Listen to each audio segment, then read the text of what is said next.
প্রদীপটা হারিয়ে যাওয়া। ছোট্ট আমার মেয়ে সঙ্গিনীদের ডাক শুনতে পেয়ে সিঁড়ি দিয়ে নিচের তলায় যাচ্ছিল সে নেমে। অন্ধকারে ভয়ে ভয়ে থেমে থেমে হাতে ছিল প্রদীপখানি, আঁচল দিয়ে আড়াল করে চলছিল সাবধানে।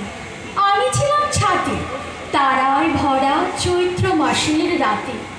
হঠাৎ মেয়ের কান্না শুনে উঠে দেখতে গেলেন ছুটে। সিঁড়ির মধ্যে যেতে যেতে প্রদীপটা তার নিভে গেছে বাতাসেতে।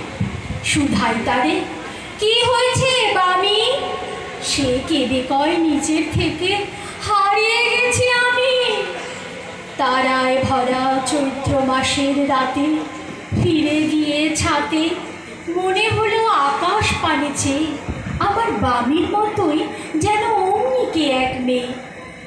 নীলাম্বরের আঁচলখানি ঘিরে দীপশিখাটি বাঁচিয়ে একা চলছে ধীরে ধীরে। নিত্য যদি আলো যদি হঠাৎ যেত থামে, আকাশ ভরে উঠত কেঁদে